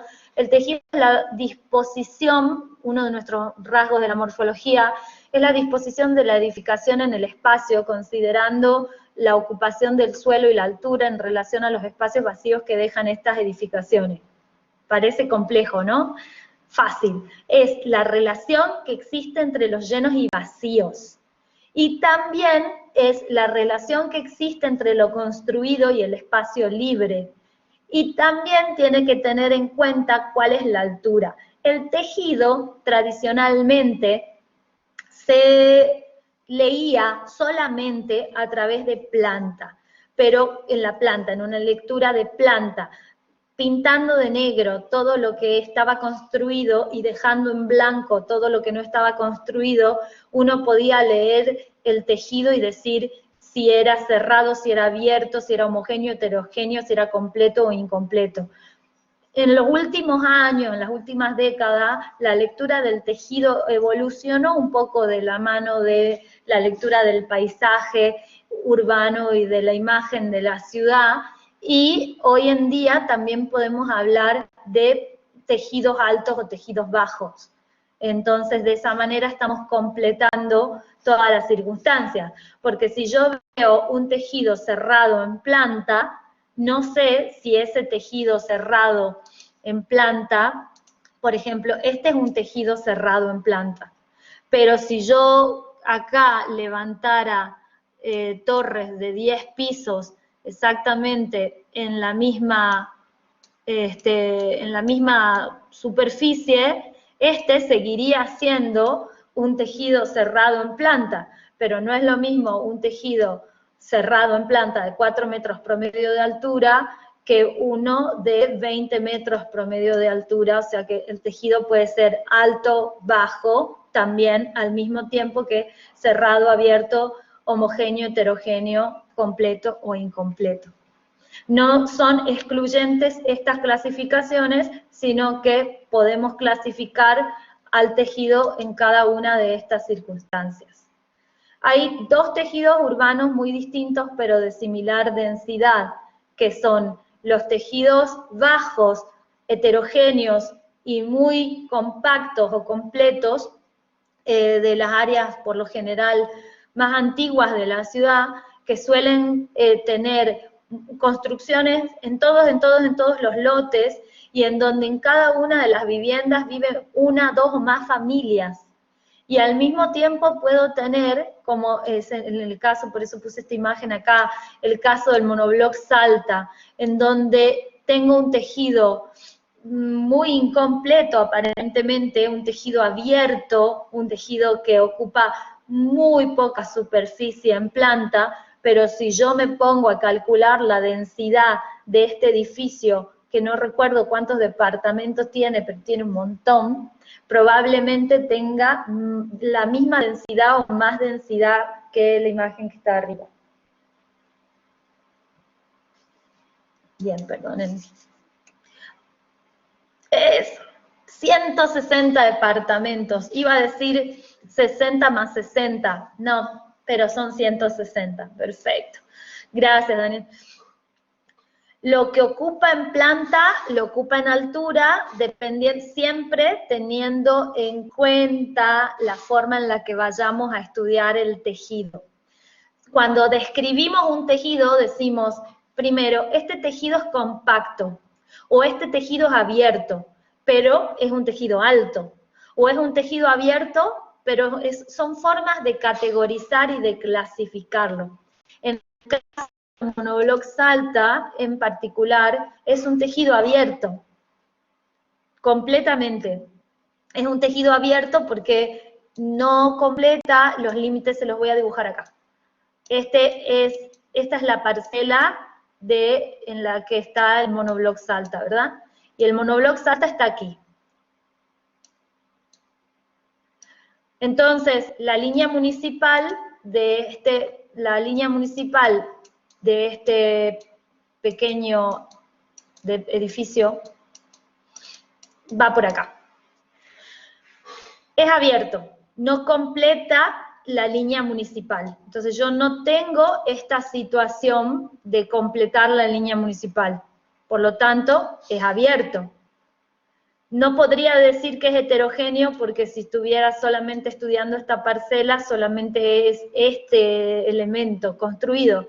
Si yo me pongo a estudiar toda la manzana aquí, y veo que aquí está construido completamente. Estoy tomando más o menos una imagen de... Todo esto está completo acá. Si yo tomo toda la manzana, es definitivamente un tejido heterogéneo. Tiene tejido completo e incompleto. O sea, está caracterizado lo caracterizaría como heterogéneo. Pero al mismo tiempo tengo que decir que esa heterogeneidad da lugar a la presencia en una misma manzana de dos tejidos. Un tejido bajo, predominantemente, y un tejido alto. Ahora, si yo tengo que tomar toda esta sección del plano, tendría generalmente un tejido bajo con anomalías de altura. Todas las circunstancias que estamos describiendo pueden ser combinables a su vez. Pero si ustedes se fijan, la ciudad de Salta tiene en general un tejido que todavía es bastante bajo, con algunas anomalías en donde aparece este elemento que es el, no sé, en este recuadro que les estoy mostrando acá, ¿no? Porque hay algunas zonas de tejido que son bastante más altas en promedio. Tendríamos que sacar un promedio de altura de cada lote. Hay tejidos que inmediatamente representan áreas centrales y barrios consolidados, además, tienen que saber esto también, el tejido representa una forma de desarrollo, una forma de ocupación, y por lo general el tejido está muy asociado con esas cuestiones que hacen a las formas de desarrollo, crecimiento y las lógicas del suelo. El tejido, cuando uno ve el tejido, aunque estuviera dibujado en blanco y negro, sin ninguna otra circunstancia podría saber, mirando solamente una imagen del tejido, si estamos hablando de una ciudad, de un área central, si estamos hablando de un área periférica, si estamos hablando de un barrio social, si estamos hablando de un barrio cerrado, si estamos hablando de Argentina, de Europa, de Asia, podríamos saberlo. Digo, no ahora, empezando a cursar tercer año, espero que sí al finalizar el cursado de la materia. Aquí hay una imagen también sobre las grandes parcelas residenciales, las urbanizaciones tienen un tipo de tejido muy particular y una distribución muy particular. Hay tejidos de vivienda social que son de media densidad, muchos de estos, los tejidos de los conjuntos habitacionales de la década del 60, 70, y tejidos que responden a vivienda social de baja o muy baja densidad, que es la imagen clásica que vemos siempre, en donde en una manzana rectangular tenemos casitas de 55 metros apareadas entre dos, entonces son un bloquecito de 110 metros cuadrados, un retiro de 3 metros de línea municipal, o en algunos casos de 1 metro de línea municipal, y recién allí otra casita, y así sucesivamente, de eje medianero, perdón, el retiro del eje medianero. Hay tejidos específicos que tienen las villas y los asentamientos, por supuesto, todo lo que son los barrios populares tienen tejidos muy particulares y son muy fáciles de identificar también, porque tienen un nivel de densidad altísimo que muy pocas áreas de las ciudades argentinas tienen. En los grandes vacíos urbanos también son elementos que se leen en los tejidos. Y esta es como una especie de plano síntesis, ¿no? Este es un estudio morfológico de un área urbana de la ciudad de Manaus, en Brasil. Si ustedes ven un poquito acá, hay como una lectura en un primer lugar de una imagen satelital de una escala mayor, luego hay un detalle de la traza o trazado de esa área, luego hay una imagen satelital que hace un foco bastante más cercano al área que se está pretendiendo estudiar, y luego la definición específica del tejido. Si yo tengo que dibujar tejido, esto es lo que tengo que dibujar. Siempre tengan en cuenta que todo y cada uno de estos elementos se dibuja. Entonces, estos son los elementos que yo tengo que dibujar y que a mí me van a servir para poder definir, calificar y clasificar cada uno de los tejidos presentes o predominantes o dominantes. En este caso vamos a trabajar en la ciudad de Salta en su totalidad este año, así que vamos a empezar a pensar cuáles son las áreas en donde dominan cada uno de los tejidos de los que estuvimos hablando, cuáles son los tejidos que pueden identificar. Por ahí nosotros estuvimos hablando de 6, 7 tipos de tejidos diferentes y ustedes pueden identificar nuevos tipos de tejidos y nombrarlos y calificarlos. Ven este tipo de tejido de vacíos, gran cantidad de vacíos con llenos muy formalmente distribuidos de manera orgánica, es más probable que haga referencia al mercado inmobiliario, y es probable que este tipo de tejido más ordenado pueda decirme que esto es una vivienda social de clases medias, y probablemente este tipo de tejidos hace referencias a viviendas sociales de ingresos más bajos, y este tipo de tejido estamos hablando de viviendas de mediana o alta densidad, o este tipo de tejidos más irregulares puede hacer referencia a algún tipo de asentamiento. Hay una cosa que siempre me gusta señalarlos porque es interesante saberlo, más que nada. Uno de los primeros planos que podemos asociar con tejido en la historia, sea la sección esta de el plano de Jean-Baptiste Nolly de 1748, que se llama en muchos casos, o en muchos casos es denominado como el plano Nolly, y que en muchos casos se utiliza para decir, a partir de la altura se considera que cambia la densidad. No necesariamente mayor altura implica mayor densidad, porque muchas veces un edificio de mucha altura puede ser un edificio de lujo, en donde en cada piso tenga un solo departamento y vivan 2 personas.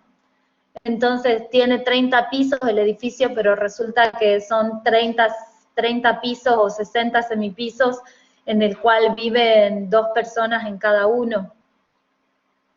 Y estamos hablando de una densidad muy baja en comparación a un tejido que podría ser muy bajo, pero que tiene una casa al frente, un departamento arriba y 2 departamentos para alquilar en el fondo, y ahí en nada más que 6 metros de altura viven 4 o 5 familias, como pasa en muchos barrios de la ciudad. Yo estoy esperando con ansias el próximo censo, pero generalmente las áreas de mayor densidad planificada dentro de la ciudad de Salta son las áreas de menor densidad real, y las áreas de menor densidad planificada suelen ser generalmente las áreas de mayor densidad. Es increíble que eso pase, pero sí. En el análisis de llenos y vacíos se considera que hay una mayor densidad, no necesariamente también es la respuesta.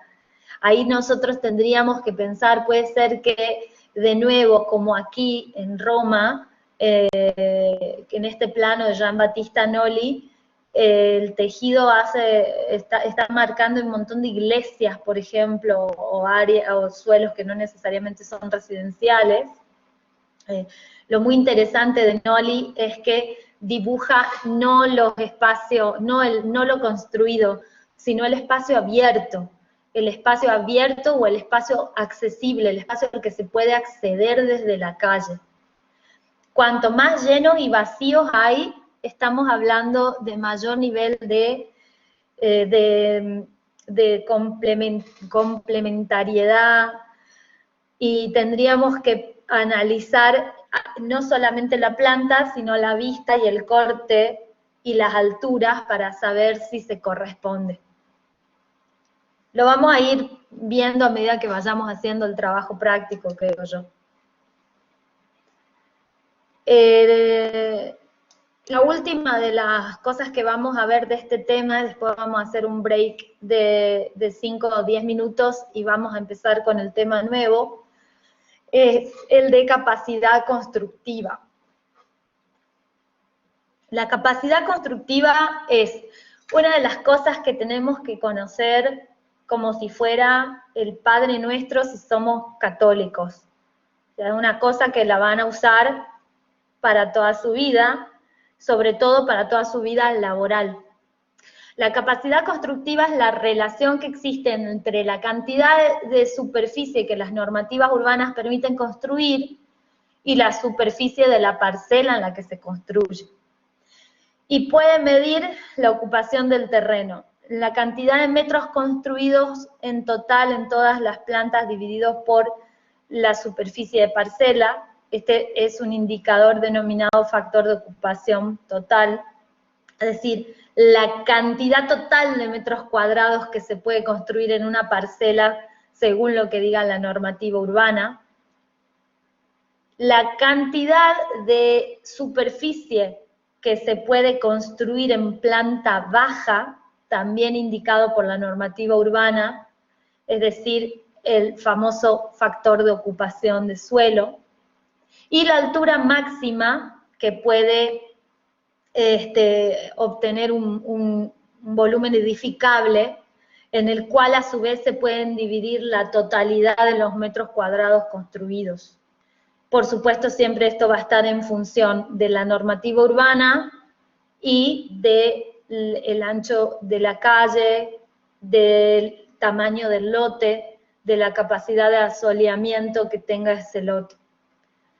Siempre hago esta pregunta, ustedes, alumnos de tercero, ¿ya en algún taller de diseño o en alguna otra materia les explicaron qué es FOT, FOS y altura máxima?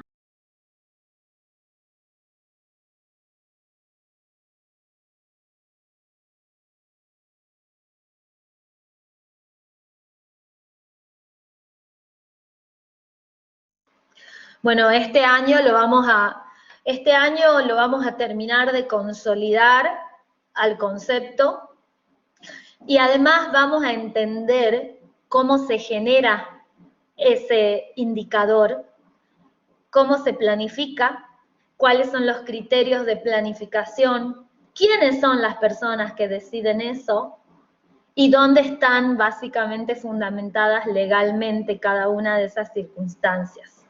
Así que tanto para los que ya lo vieron como para los que no lo vieron, básicamente no solamente vamos a estudiar cómo se aplica en un lote o parcela, sino que vamos a estudiar cómo se crean. ¿Quién decide que en este lote que pertenece a R1 se pueda hacer una ocupación de suelo de 0,65-70% del 60 o el 70% en planta, que se pueda al mismo tiempo construir 2 veces y media o 3 veces y media la superficie total del lote y además 10 pisos. Y vamos a ver también que más adelante, cuando veamos las cuestiones de normativas urbanísticas, que siempre son 3 elementos que tienen que estar íntimamente relacionados para que los 3 se puedan cumplir. Yo no puedo generar una normativa en la cual permita, por ejemplo, construir en un lote, si yo tengo acá, bueno, lo voy a dibujar acá. Si yo tengo un lote que tiene aproximadamente, supongamos, vamos al ejemplo tradicional, 10 por 30, ¿verdad? ¿Cuántos metros cuadrados tiene ese lote?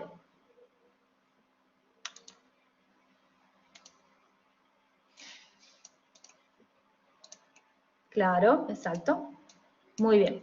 Entonces, acá tenemos 300 metros cuadrados.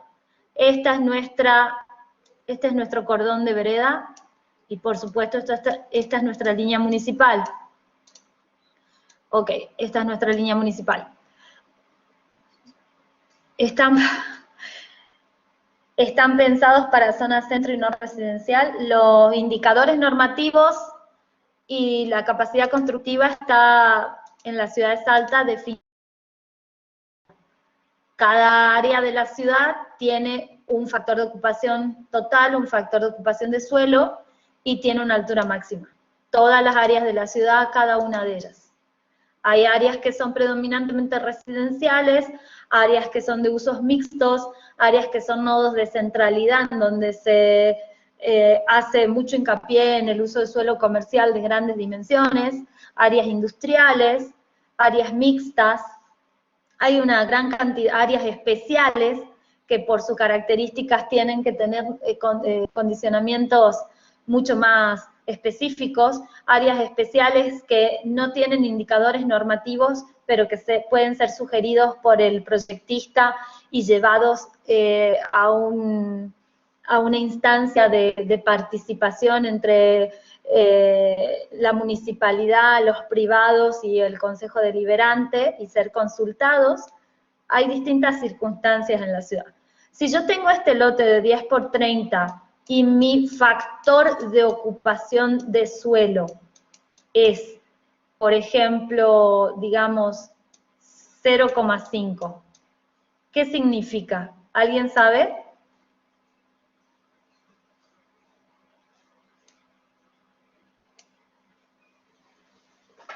¿Cuánta superficie puedo ocupar?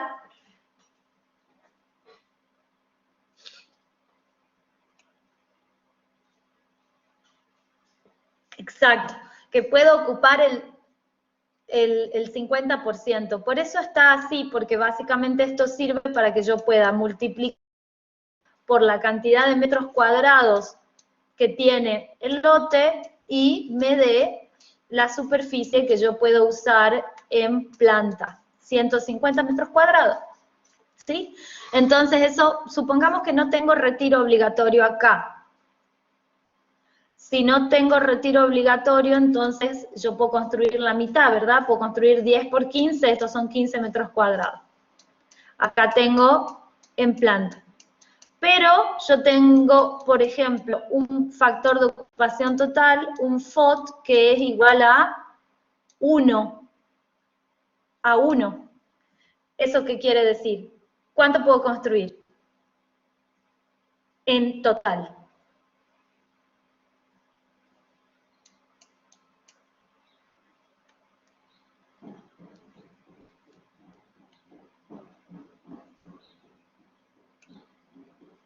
Entonces, exactamente, entonces puedo construir 1 por 300, puedo construir 300 metros cuadrados. En toda la superficie que yo puedo construir en total son 300 metros cuadrados. Entonces, la altura máxima para este lote tiene que permitirme construir 150 en planta baja y 300 metros en total. Eso quiere decir que yo, ¿cuántas plantas puedo construir acá? 2.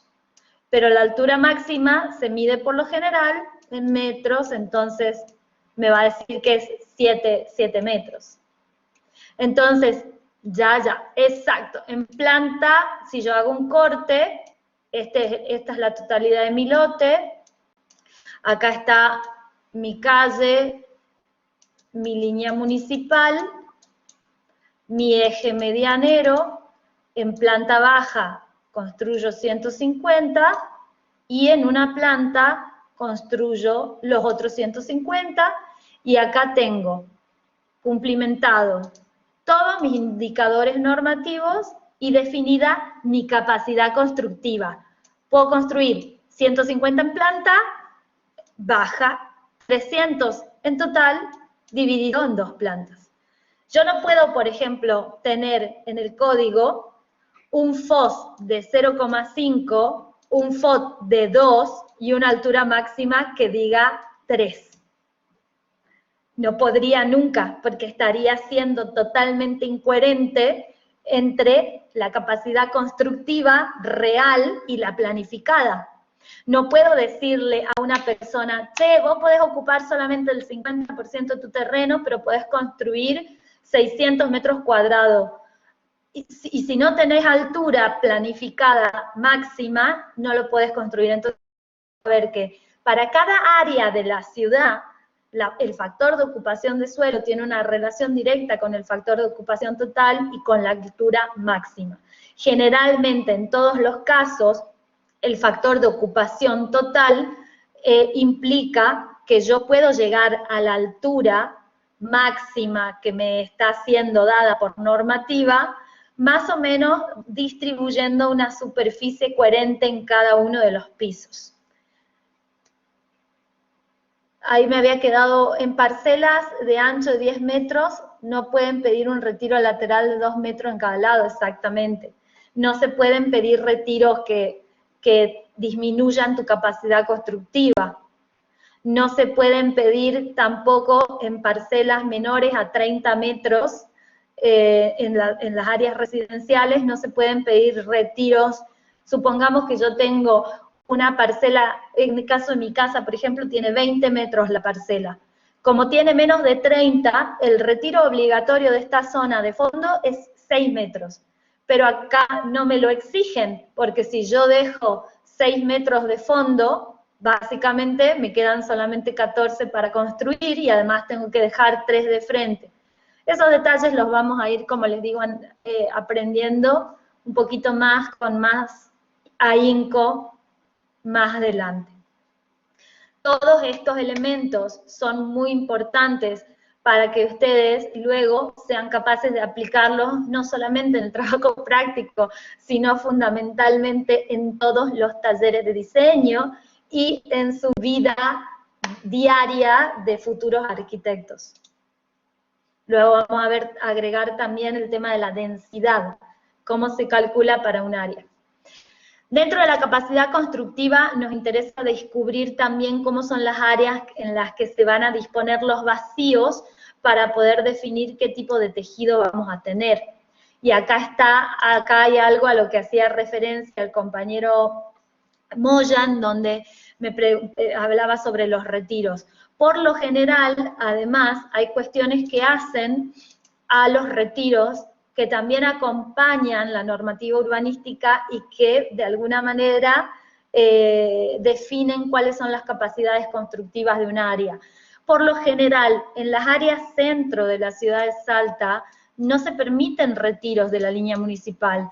Entonces, la capacidad constructiva está de alguna manera planificada para que nosotros tengamos siempre una continuidad de tejidos sobre línea municipal. Y de alguna manera tenemos los retiros que se supone que nos garantizan el nivel de asoleamiento, ventilación natural, etcétera, que están además establecidos en el Código de Edificación. Pero hay otras áreas en donde se permiten o se planifican ciertos retiros. Por ejemplo, hay una normativa en Salta que nos permite hacer edificios sin tope de altura cuando tienen una X cantidad de metros de retiro de los laterales. Entonces, por ejemplo, si mal no recuerdo son 6 metros, si yo tengo esta manzana en un R1, en un R2, que son las áreas en donde puedo hacer este tipo de edificios, y yo dejo perímetro libre, por ejemplo, no necesariamente cumpliendo esta normativa, pero les doy el ejemplo de las Torres Balcarce. Las Torres Balcarce son en la 12 de octubre, al lado del playón ferroviario, son un conjunto habitacional de torres exentas, que cumplían con una altura normativa, cuando hoy en día se permite mucha más altura siempre y cuando cumplan estas condiciones de estar retirados tanto de los ejes medianeros laterales como de los ejes medianeros posteriores, como los retiros de frente, generando al mismo tiempo en algunos casos un basamento. Entonces la capacidad constructiva va a tener muy en cuenta las cuestiones fundamentalmente normativas que hacen a cada una de las áreas en donde tengamos nuestra parcela, pero al mismo tiempo van a definir cuál es el tipo de tejido que tenemos presente en esa área. Lo que se plantea en el Código de Planeamiento Urbano Ambiental de la ciudad de Salta es una serie de áreas específicas con una calificación de uso de suelo que tiende a ser bastante coincidente además con los tipos de suelo predominantes de cada una de estas áreas, que además están conectadas con los objetivos generales del Plan de Desarrollo Urbano Ambiental de la ciudad. Tampoco se preocupen demasiado porque esto lo vamos a terminar de ver el semestre que viene, pero por ejemplo, este color celeste más clarito que se denomina R1 es el área en donde más factor de ocupación total tenemos y en donde mayores alturas máximas hay.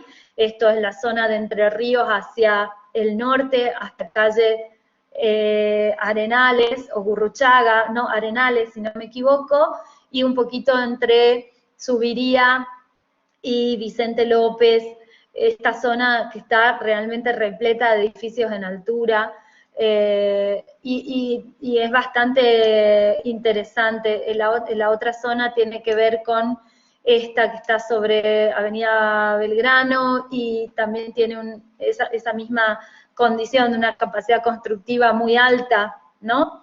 Y eso exactamente, esto hace además que la presión que ejerce el mercado inmobiliario por conseguir terrenos, lotes, parcelas en estas zonas es muy fuerte, por lo cual el valor del suelo sube a una velocidad increíble y en los últimos 15 o 20 años se fue por las nubes. Pero si uno ve las tendencias de crecimiento de la ciudad de Salta, están cada vez más hacia la periferia, hacia el área metropolitana, porque allí el valor del suelo es mucho menor a esto. Acá estamos hablando de hasta 300 o 500 dólares el metro cuadrado de suelo, y en estas zonas estamos hablando de 70 dólares el metro cuadrado, y por aquí estamos hablando de 50, 40 dólares el metro cuadrado. 800, ¡ay! Estoy mal, estoy desactualizada con los precios. Mi problema es que yo estudio esta zona nada más. Este es mi tema de tesis. Y 800, 1000, 1500, 800 el suelo. Y esto hace que el valor del metro cuadrado construido termine costando 1.500, 1.600, 1.700 dólares el metro cuadrado construido. Quiero que me cuenten quién hoy, que conozcan, tiene, siendo joven y recién recibido, un promedio de 70.000 dólares para comprarse un departamentito de un dormitorio en zona centro. 70.000 dólares por 145, hagamos un promedio del Blue, son 10 millones de pesos. Y un estudio le paga a un principiante más o menos 35.000, 40.000 pesos. Está caro, che. Otro tema para seguir hablándolo más adelante. Si esto, entonces, estas cuestiones que tienen que ver con la capacidad constructiva están definidas por el Código de Planeamiento Urbano Ambiental. Y si ustedes tienen también en cuenta la altura, hay otra cuestión que es la definición de este factor de ocupación total, de esa superficie total que se puede construir, carísimo al nivel de casi inalcanzable para un 70% de los argentinos y las argentinas. Esa es una realidad de la que tenemos que ser conscientes, y cada vez menor cantidad de gente tiene acceso a mayor cantidad de metros cuadrados. Y la mayoría de esos departamentos, además, son de renta, o sea, son para alquiler. Son muy pocos los propietarios que viven en esos departamentos. Entonces, la mejor opción siempre es pensar en un desarrollo que vaya orientado hacia el crédito, hacia el acceso al crédito, para poder construir la casa propia, o bien para el crédito para poder adquirir una vivienda en un complejo habitacional. Vamos a ver si alguien se pone las pilas. En principio hay actualmente se está tratando, organizamos una toma. No editen esta parte del comentario de la clase, por favor. Después la hacemos regularizar, ya vemos cómo hacemos.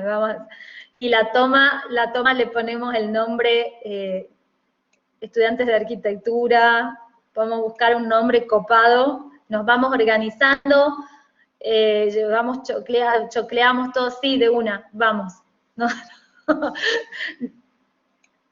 sí, no estaría mala idea. Cada vez piden más requisitos para acceder a la vivienda. Esto es serio, gente, esto es serio. Pero yo saben que creo también un mensaje no esperanzador en el hecho de que algún día esto cambie, porque yo no creo que vaya a cambiar. No en el corto plazo.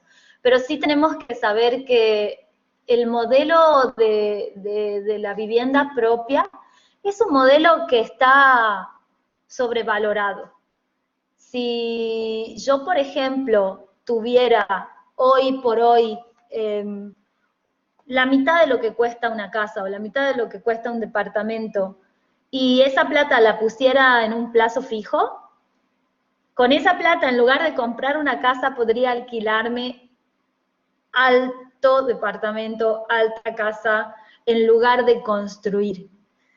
Hay unas cuestiones que por ahí no nos enseñan en la escuela, en la universidad, que tiene que ver con el costo-beneficio que algo genera. No necesariamente tenemos que ser propietarios, podemos alquilar y vivir muchas veces en muchas mejores condiciones que si fuéramos propietarios. Muchas familias se endeudan hasta la médula y terminan construyendo una casa que le queda a medias y viven en una calidad de vivienda muy mala. Y con toda esa plata que invirtieron ahí, podrían estar alquilando algo 10 veces mejor ubicado y tener una mejor calidad de vida. Entonces hay que también no solo pensar en el acceso a la vivienda desde la propiedad, sino en el acceso a la vivienda desde este lugar de la no propiedad, del alquiler y de mejorar la calidad de vida. Totalmente coincido, es una cuestión absolutamente cultural. Gente, voy a cerrar esta grabación